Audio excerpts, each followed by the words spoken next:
Two, one, let's go. Am I live on LinkedIn? Just checking my profile, making sure the banner is live and streaming. I do see us live and direct. What's up, everybody? How's it going? Appreciate you guys joining me. Everybody here in the room, everybody joining in on LinkedIn. Excited to have you guys here. Looking forward to this chat. We've got a very, very special guest today, my friends. Today we have with us Suhas Pai. Suhas is the Chief Technical Officer at Bedrock. And we'll learn a little bit about Bedrock and the work that they're doing as we go along in our conversation with Suhas here. He's got a ton of great research experience, everything from text ranking, controlled text generation, representation learning. He's also an author and a writer as well. So he's currently writing a book with O'Reilly called Designing a Large Language Model Applications. Should be coming out sometime early next year, I believe. He's got a lot of great experience in open source. He was actually part of the privacy working group at Big Science. Big Science is a group that released the open source LLM called Bloom. And he's also co-founder of PIISA, which is an open source project building and interoperable framework for handling PII, personally identifiable information. Suhas, I'm so glad you are here. Thanks for taking time out of your schedule to join us today. Yeah, thanks a lot for having me. And yeah, hello everyone. So I'm, I gave you a little bit of an introduction here, but I'd love to start by just asking you some background questions so the audience get to know you a bit better. So can you share just a little bit about your background and especially, your role at Bedrock and what is it that you guys are doing about Bedrock? What are you building? And then we'll go from there. Yeah, sounds good. So yeah, I'm primarily a NLP researcher. I first started working in NLP way back in 2009.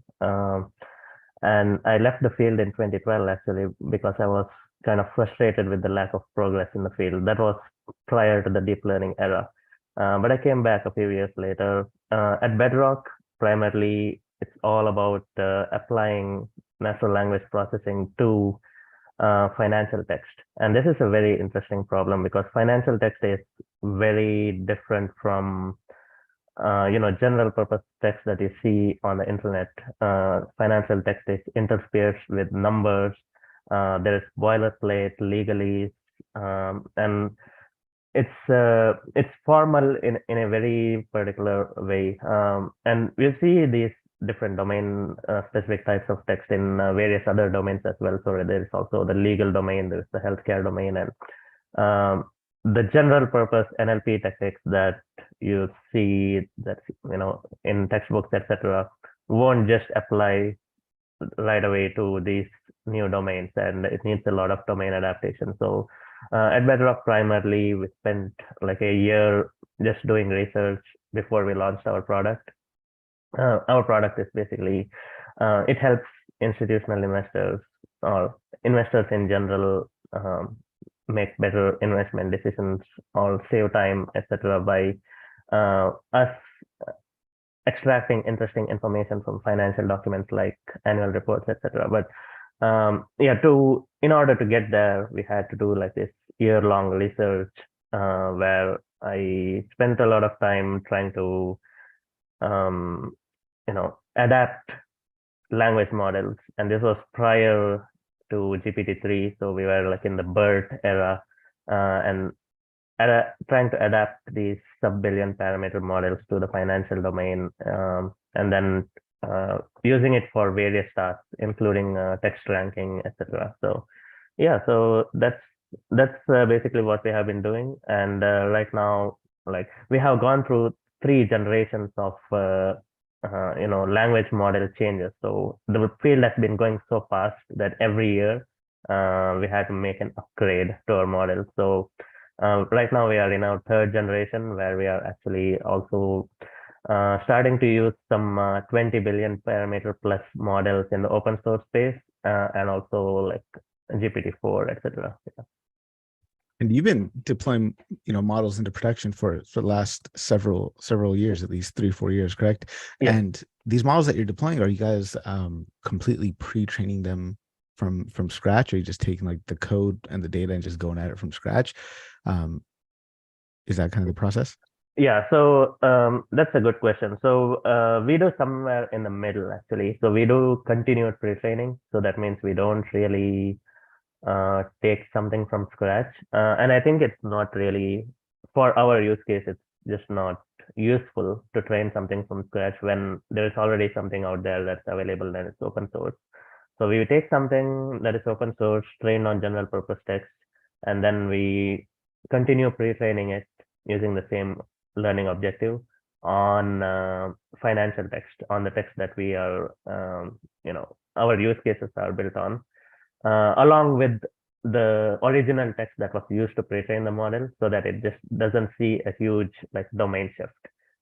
So we do that, and then we fine tune it further for various individual tasks. So that's how we have been doing. Like we did kind of think about pre-training our own language model, but um, the cost benefit analysis never worked in our favor. So So you kind of hinted at it there, but I'd be curious to kind of get like the formal distinction then between continuing pre-training versus fine-tuning. I feel like fine-tuning is something everybody talks about a lot, but continued pre-training not so much. Can you kind of talk to us about the difference between those two? yeah, so I guess the it depends on the type of language model that you have. But we did continued pre-training on encoder only language models like BERT style language models, a bigger model than BERT, but basically you have a language model that's trained on a learning objective, and that learning objective can be like training to predict the next word in the sequence, the next token in the sequence, or it could be something like a denoising objective. So the input text is somehow corrupted with noise, and then you have to predict, like you have to regenerate the original text. So you can have any of these learning objectives. These were the original learning objectives that were used to train the model. So we continue training it, but with new data, which is also mixed with the original data that was used to train the model, and then we continue training it for as much data that we can. And yeah, so it's not trained for a specific task. So fine tuning, we are just training it. Okay, we are training it for classification or something else. But here you are training it like how you would pre-train a model, which is train it for that particular learning objective, which was used to train the model, which could be, as I mentioned, like master language modeling, where you are trying to predict words that were maxed out in a input sequence, or trying to predict the next word in a sequence. So things like that. Yeah. And when we're trying to, let's say we're in this situation and we think that, or we're having to rather, uh, I feel like the answer might kind of be in there, but if we're faced with a situation where we have to decide whether we need to continue pre-training or fine-tune our model, I guess, is there a framework that we can use? I mean, there's obviously, fine-tuning is making it specific for some task, whether that's instruction tuning or chat or whatnot. But I'm wondering, in your experience, is that something that you see practitioners come across having to make the choice between the two, or is it pretty much an easy choice? I think continued pre-training would be useful when your data domain is very different from the data domain that the original language model was trained on. I think that's where it becomes important or crucial. For our use case, for example, BERT-like models. So back in the day, so there were a lot of models that were like BERT, but they were all kind of using the same kind of data sources. So one is like Wikipedia, and then one is fiction books. So those are like the two like major strands of data sources used to train some of these smaller models, along with like common crawl data, which is web crawl data just scraped from the internet. And none of them are very similar to the type of text that we work on. And therefore, it was not an easy choice. It came out of experimentation. And I think there was this paper that said, don't stop retraining or something like that. It came out in 2020. Um, I think that's the title of the paper, and that made that argument. And I remember the day it came out, I actually said, you know what? I mean, I was planning to do that already, but having someone, you know, come out with some evidence that this is actually helpful made us think, oh yeah, this is something that we want to do. Yeah. And let's say we have decided that pre-training is the way that continued pre-training is the way that we want to go. How do we figure out, or a framework rather, for deciding which model to use? Like they come in different sizes, and even the models themselves, like some of them could be pretty close to saturation when they're completed Yeah. pre-training, and some of them might have a way to go. Does that factor into the decision? And Yes. does the model size at all? Yeah. Yes. Yes.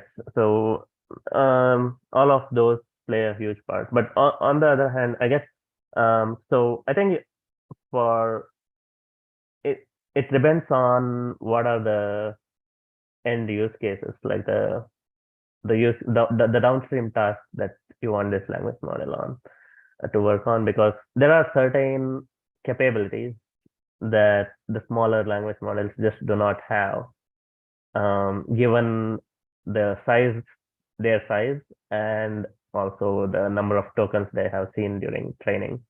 And there is not really a whole lot that you can impart during the of capabilities that you can impart during the continuous pre-training process. The best you can do is just familiarity with the domain vocabulary, and the domain characteristics, the properties of the domain in question.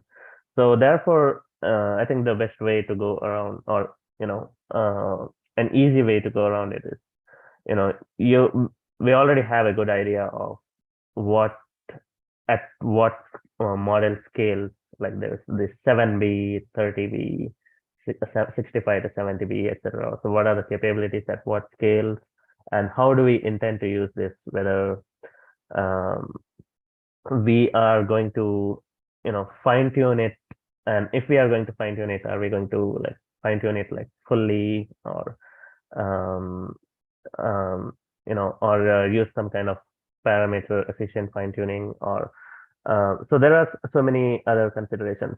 But what I would like to say is, at some point, the biggest um, issue isn't really whether model A is better than model B given a particular size, because I think unless someone really, really, something really, really bad happened, a lot of the models that you see out there are performing at very similar scales. But for certain tasks, there might be like huge gaps. And I think at this point, because evaluation is so hard, it's probably not worth someone's time to just go through these 100 models and see whether which one is the best. I'll give you an interesting example, I guess. So there's this model from like the big science group called T0++, or TOPP. It's not a very well-known model. It came out in 2021. It's one of the first instruction-tuned models like ever. And I used it extensively, and it is pretty good for an information extraction task, of a very specific information extraction task that I was working on. And I didn't have to, so this was done zero shot, and maybe a few shot too. So I never had to fine tune this. I was just using that model for that particular task, and it had undergone instruction tuning on the standard data set. The same data sets are used in many other models that have been pre-trained from scratch since then. But for some reason, this particular model for that particular prompt, and I didn't really do a lot of prompt engineering either. So for some reason, this particular model performs way better than a lot of other newer models that you have here that are like 13B, etc., which is much larger than this 3B model. And there's no explanation. It's very hard to figure out why. Um, so yeah, so sometimes, at these like very edge cases for very specific instances, it's really hard to know like which LLM is going to be better. But I think it's just not worth spending so much time trying out all the 200 models. I think we have a sufficiently good idea just looking at, the parameter size and but also doing some qualitative evaluation yourself, playing around it for with some behavioral tasks, behavioral analysis for at least a few hours before you choose one. But I guess the other thing is once you choose on a model, I think it's not there's not much value to be gained by just changing it right away when the next new model comes out, even though it says, oh, it's doing good on this particular benchmark. Um, Usually, right now, we haven't seen many such epochal moments where there's like an order of magnitude change. It's all around the margins.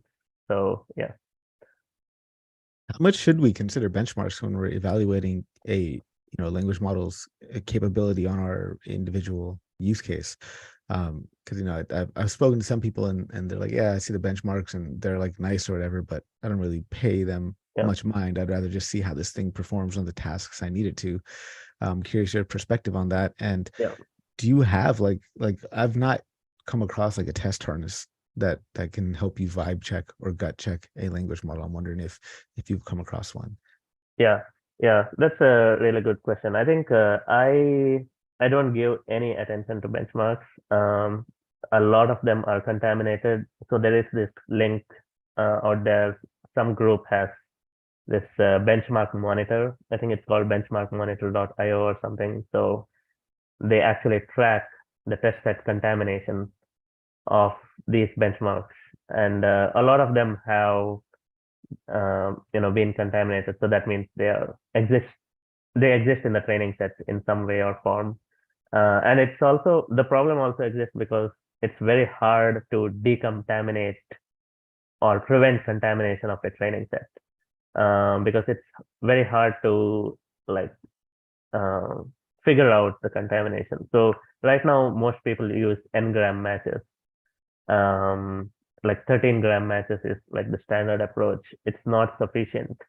Um, so I think benchmarks are not really, at least the standard benchmarks. Also, there's the way you calculate the benchmarks. Just the change in the implementation for calculating the same metric can drastically affect the results. So there's a whole lot of problems with them. So I don't usually pay a lot of attention. But what I do is I have my own internal benchmark, and it's a set of questions that test certain capabilities. And I like testing capabilities rather than end-to-end tasks. Because let's say you have an end-to-end task like information extraction, you have to extract certain entities or relations from a sentence.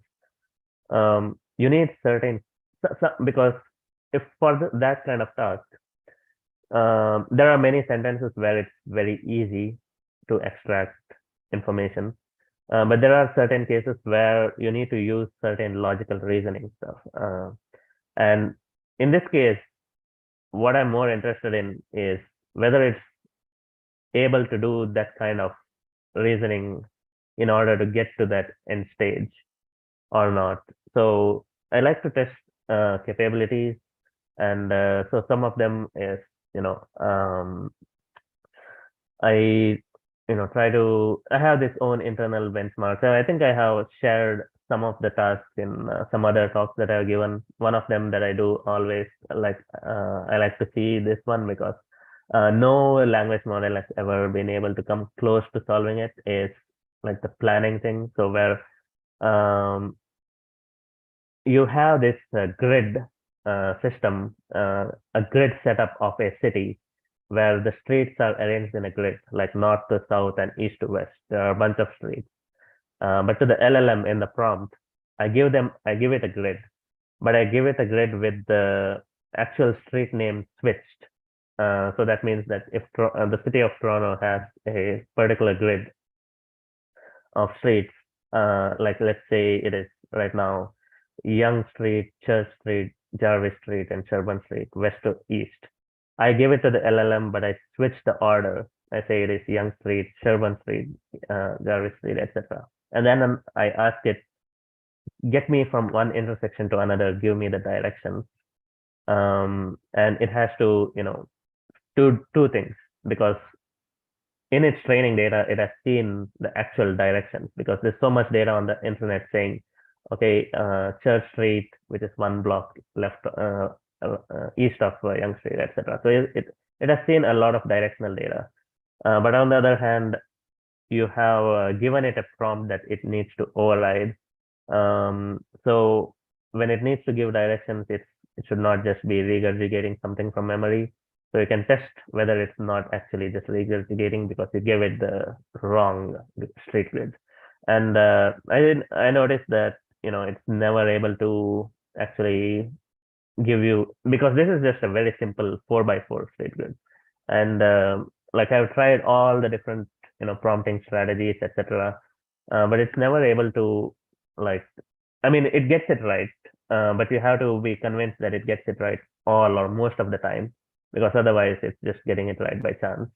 So and yeah, it fails a lot of the time. So I have a lot of these kind of behavioral tests that help me personally give like a vibe check. I do a lot of give a lot of logical reasoning stuff. Like I think I had a computational logic, or no, I think it was called first order logic or something in my university.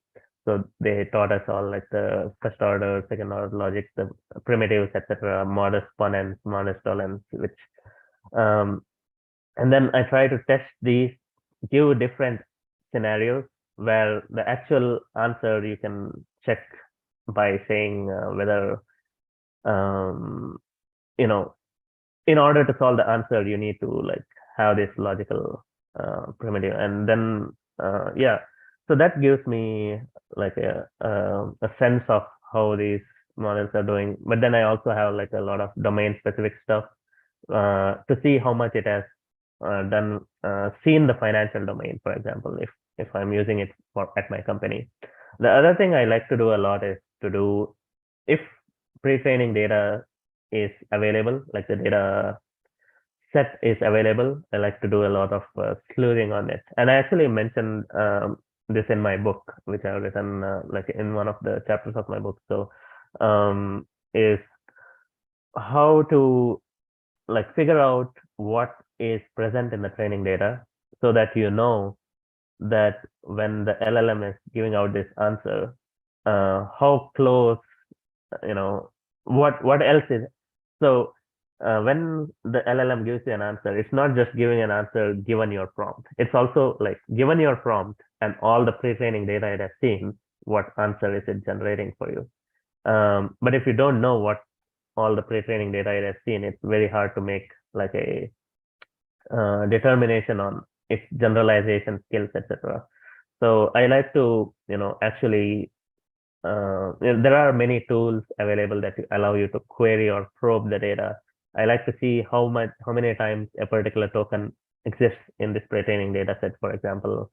Um, Especially, it helps, especially when you are dealing with certain rare tokens and so on. So yeah, so those are some of the things that I do. But I guess evaluation is still the big missing part for on everyone's workflow. And yeah, I am planning to cover more in my book in later chapters about it as well. Yeah.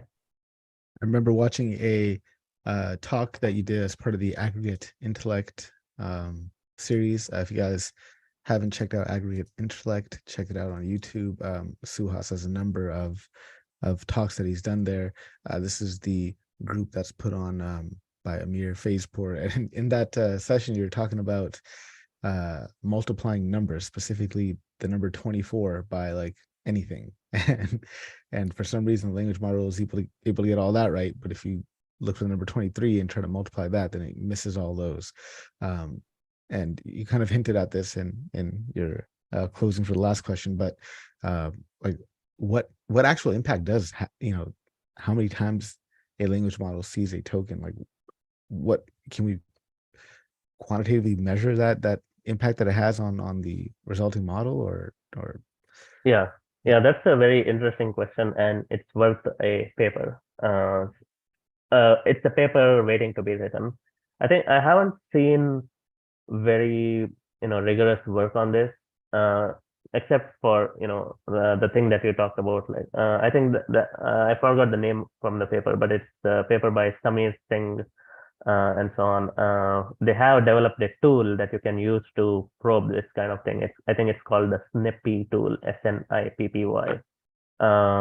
So it's a yeah, it's the pre-training token frequency, the term the frequency of the of particular tokens as it happens in uh, the pre-training data set. Actually, it does matter.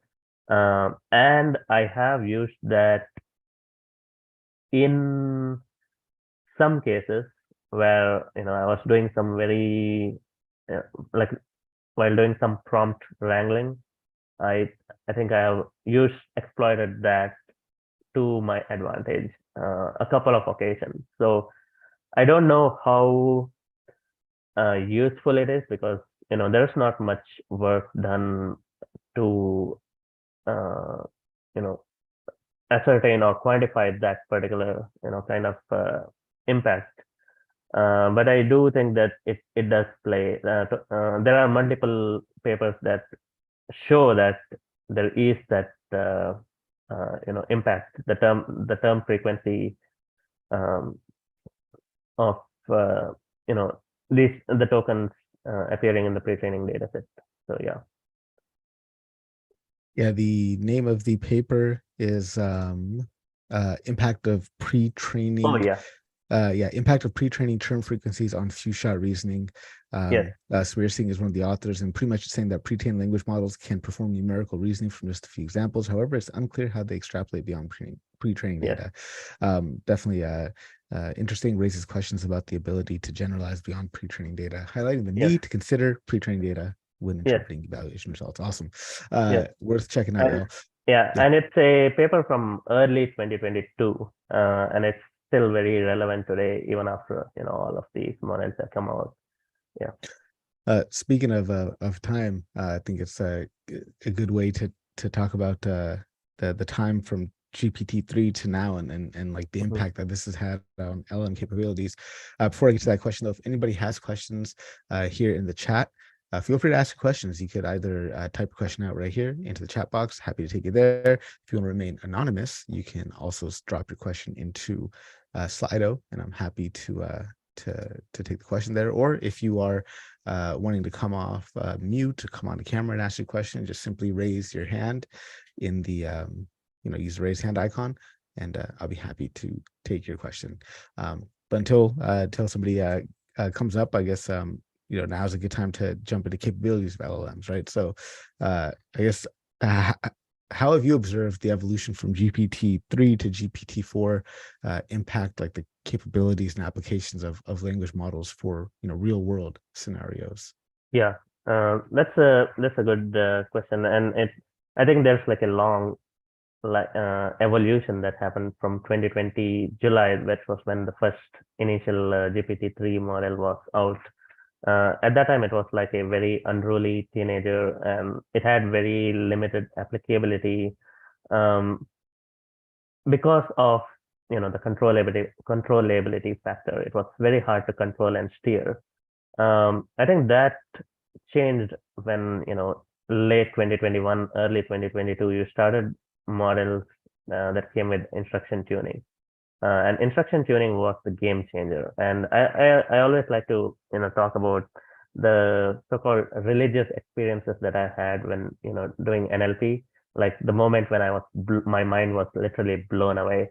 And I think my religious experience came. I had a couple, but the one that made me convinced. Oh wow, it converted me from a naysayer, almost a pessimist, to an optimist, is when I saw the effect of instruction tuning.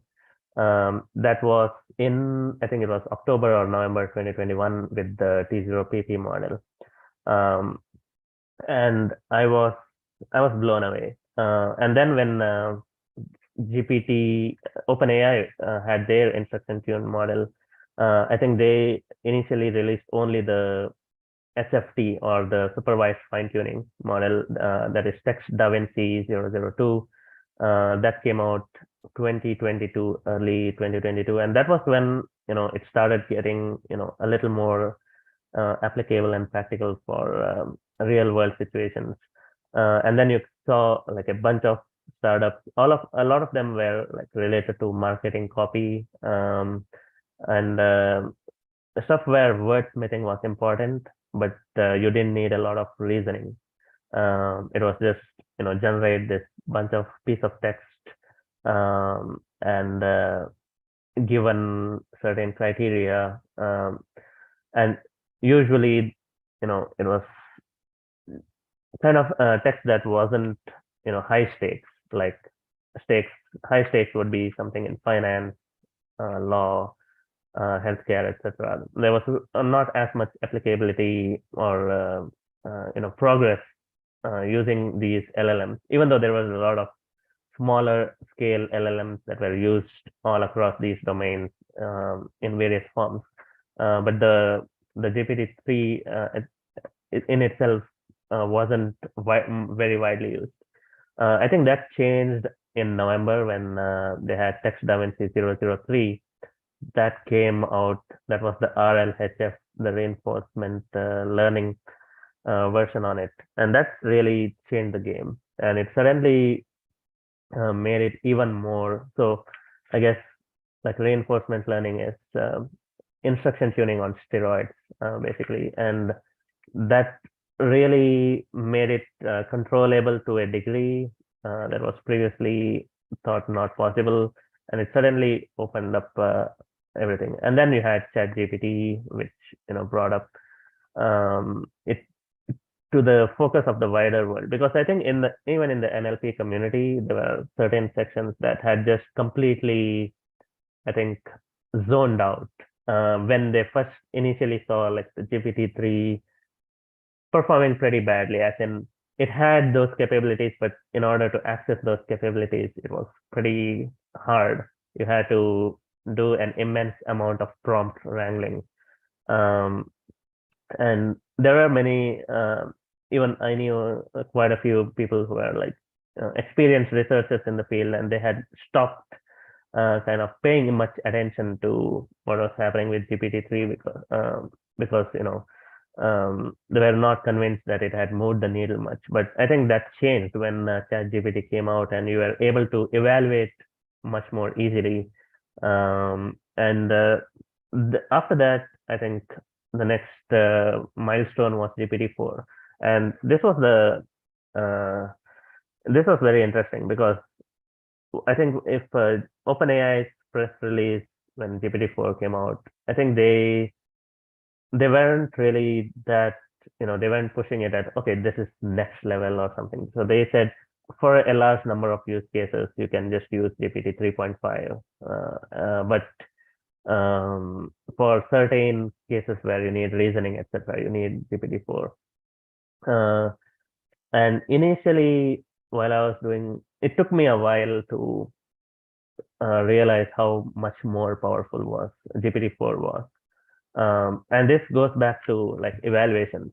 When you have these evaluation data sets, in certain cases, like for example, coding questions, there's lead code easy, lead code hard, etc. It's easy to differentiate between an easy question and a hard question. But for many cases, it's not that easy to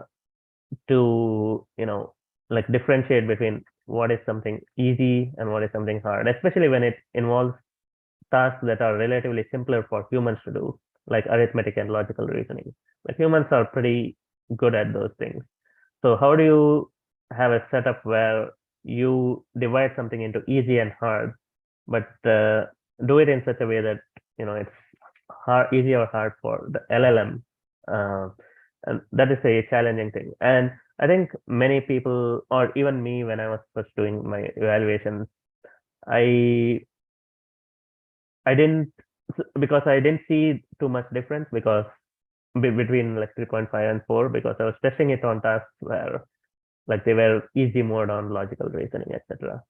But then when I started doing a lot more of the harder ones, That was when I realized, oh wow, there is a huge quantitative, almost an order of magnitude, uh, difference in certain capabilities.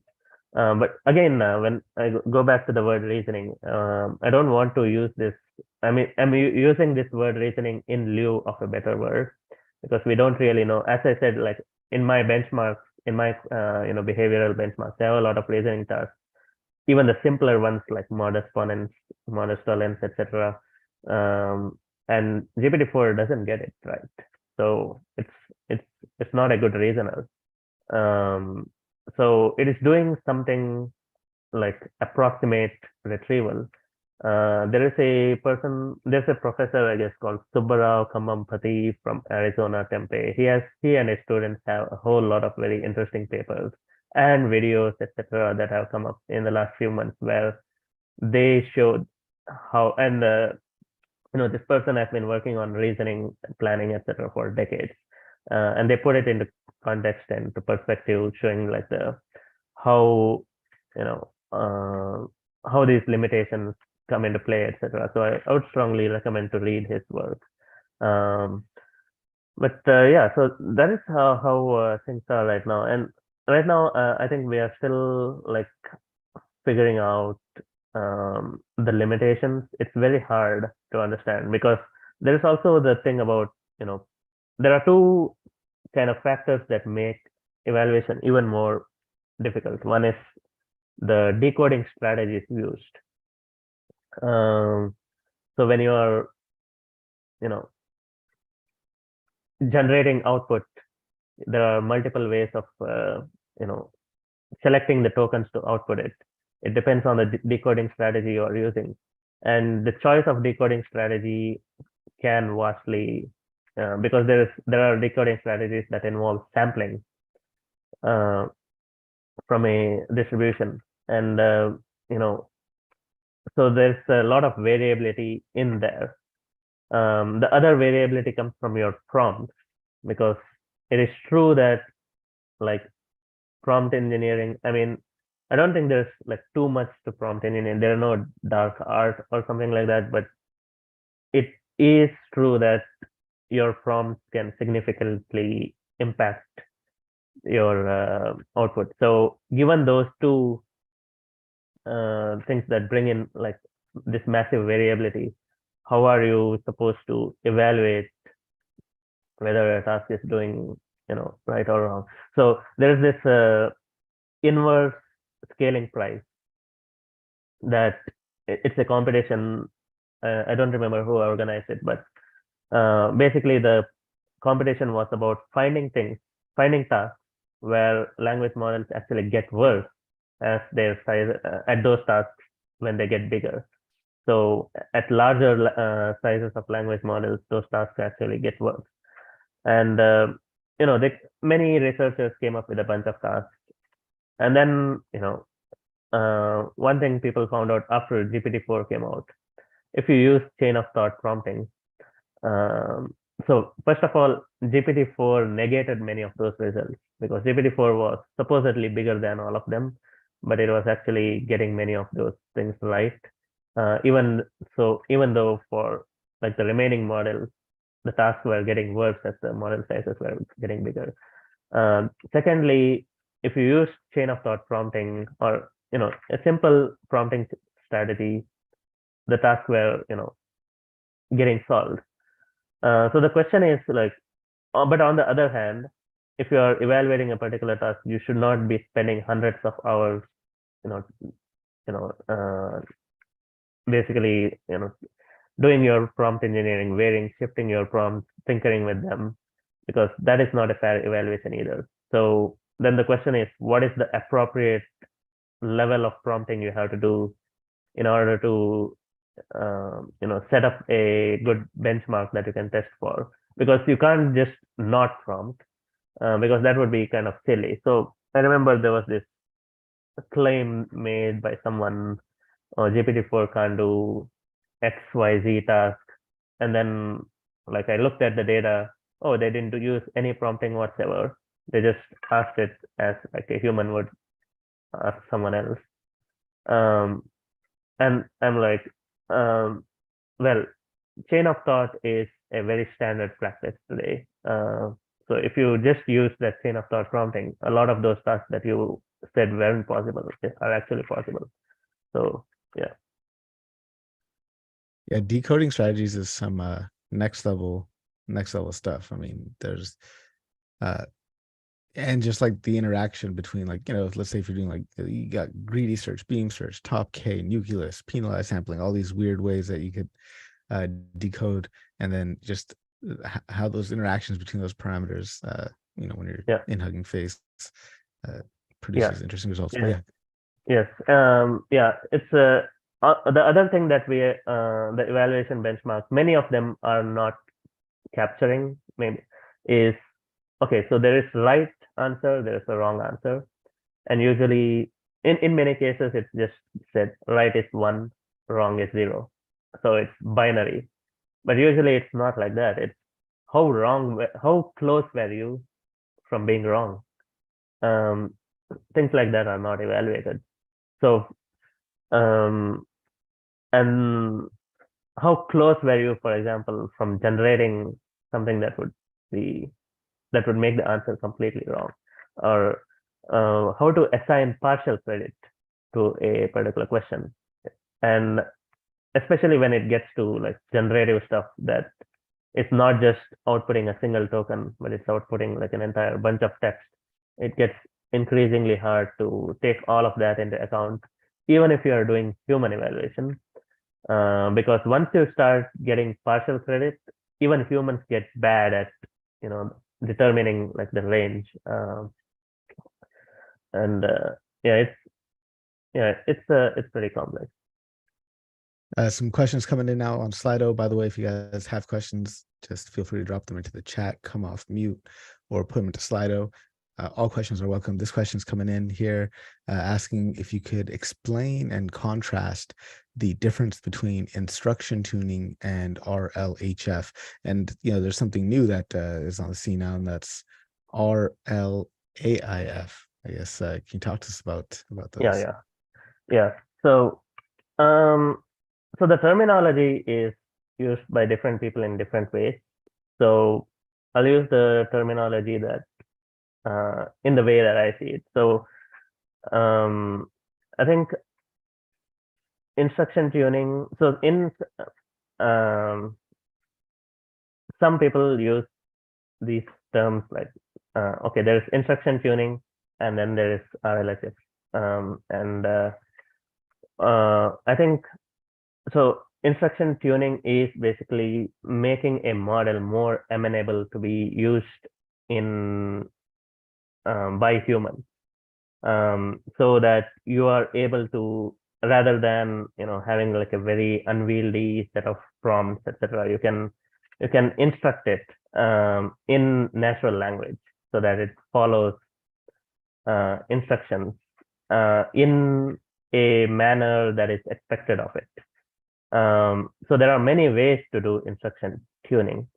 One of them is just do it with the supervised fine tuning.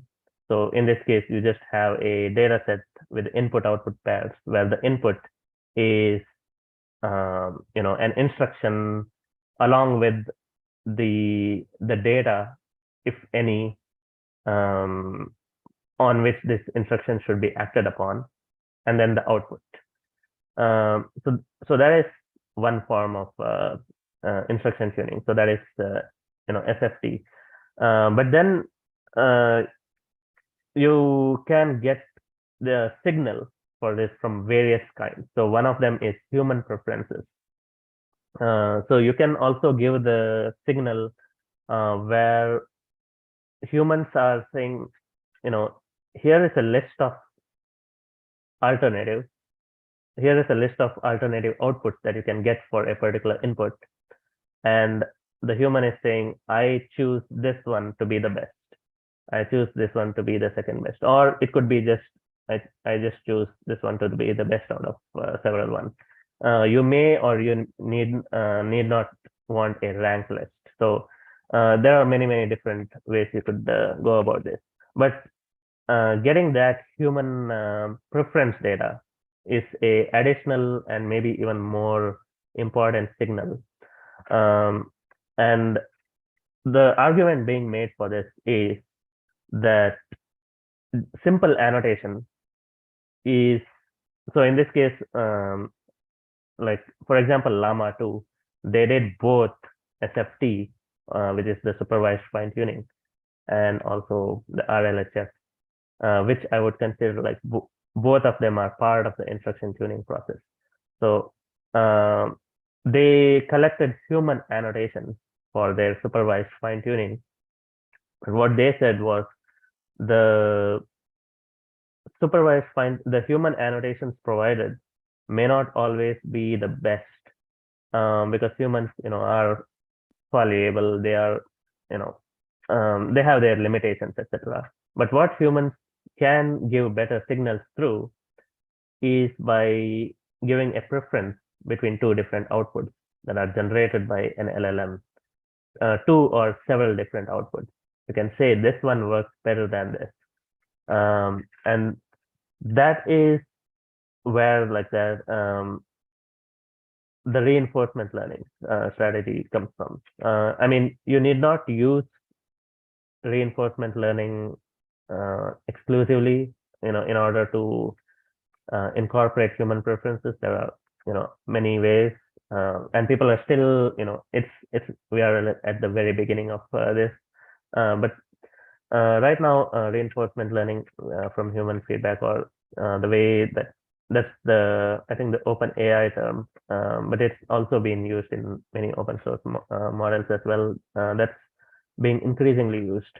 So the other thing that you mentioned was RLAIF, AI preferences. So in this case, it is that is the term used by Anthropic, and I think um, in their constitutional AI paper, where they have a constitution which states a set of values. So the values can be something like you should not be racist, you should not be sexist, you should not be rude, you should be polite, and so on. And then you have generations made by the model. You have several alternative generations, several outputs, and then you ask the model based on these values and preferences, choose the best one. And then the idea is that it's, choosing the one that is the least rude, least polite, and so on. And those preferences get baked into the model. And overall, when you have the model that is RLHF, it's now a kind of a brainwashed, not a brainwashed is a harsh term, but it's a model that is in tune with the preferences of the model creator or the model trainer. And I think going back, whether we need RLHF, it's still something that, you need the human feedback for sure. But there are, newer ways people are finding out that need not necessarily need the RL part of it. The other thing is about, annotator quality. And I had like first-hand experience working with this when I worked on in one of the open source projects that we had like 90 different annotators. We were working with them. They were all part of the community from different parts of the world. And it was a multilingual annotation project. And initially, I noticed that there was a lot of inter-annotator disagreement. And then that was when it opened my eyes to how difficult it is to set annotation guidelines, and also the fact that these people who are annotating, they need to actually have the whole context visible to them, and also part of, you know uh, what they are working on. Because right now, what is happening, a lot of these annotations, especially like the bulk annotations, are just contracted to a third party, or contracted to freelancers. And I suspect, although this is just conjecture on my part, but just based on my experience working on some of these projects, there's the annotators don't get as much context as they probably should, and that is leading to, the lack of I guess annotation quality in some of these things. Yeah. you very much. We've got a question here from Chris Brousseau. Chris, if you want to hop on and ask your question, I'll be happy to have you, or I could just ask it on your behalf. So I'll give you a moment or two here to let me know. But I suppose I could just ask it if you'd like. Yeah, you might have can't no worries. So the question he's asking is he'd love to hear more about retrieval tuned decoding strategies, if you're familiar with any of them, either that or LoRa augmented RAG. Yeah, so this is a very uh, promising area. I think at the recent ACL conference, uh, there was a workshop on retrieval that spoke to some of the work that is going on in this field. I I don't know the names. I don't remember the names of the papers that were working on this. Maybe I can post it on my LinkedIn later on when I get to it. But there, I haven't personally worked on it myself, but I have noticed a couple of papers that have tried that out. I think it's that's a promising avenue. Yeah. Thank you very much. And I know we're running up on time here, but I'll ask my last question here. So I guess throughout the process of writing your book and your journey in in the AI space, specifically, let's say generative AI, have there been any kind of moments of revelation or paradigm shifts in your own personal understanding of language models? And if so, can you share those with us? Yeah, that's so yeah. I have had to revisit so many times, like while writing the book. Every day when I look at the archive stream, I feel the temptation to change something in my book that I was like already written. But yeah, there are several cases like that. I'll maybe provide two of them. One of them is like not extremely like profound, but it's just a small thing. Another one is a little more profound, I guess. So one of them was so while going through the rabbit hole of pre-training data pre-processing, I found out you know the language identity. So there is a one aspect of pre-training data pre-processing is language identification. So you want to train an English only language model. So what you do is you use language identification technique to remove everything else that is not English. And then I looked at the performance of some of these libraries. So these libraries need to be like very efficient because you are running it on terabytes of data, etc. But I saw that the libraries that are being used right now for doing this are very rudimentary and they have a lot of false positives. So that means that if you are looking at a language model that is trained on English only data, it has seen thousands or even tens of thousands of cases of code switch text or even text that more or less contains a whole lot of like German or something, but maybe it just contains a bit of English and it's just included in all of that. And then you have these papers or people, companies trying to make claims. Hey, our LLMs have only seen English data, but they are actually able to do this task in German. It's not because they learned the mapping somehow.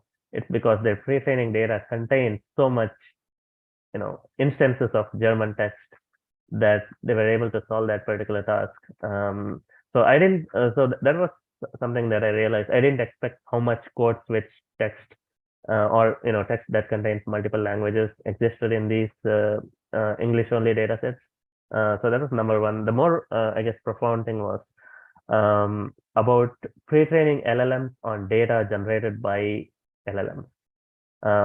And I think there is this debate going on right now. There are some saying, okay, if you do that, there will be like a mode collapse, uh, like a model collapse. You have been, it no longer is tethered to reality, and so on. So there's like this massive distribution shift that will cause great damage to the performance of the language model.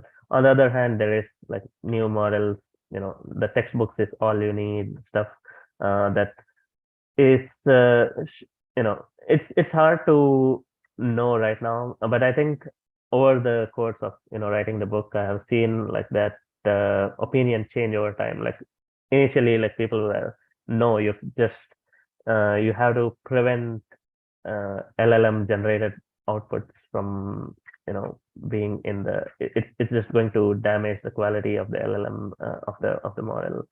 um, and yeah, so that is kind of changing. I mean, there are many nuances to it and everything, but yeah.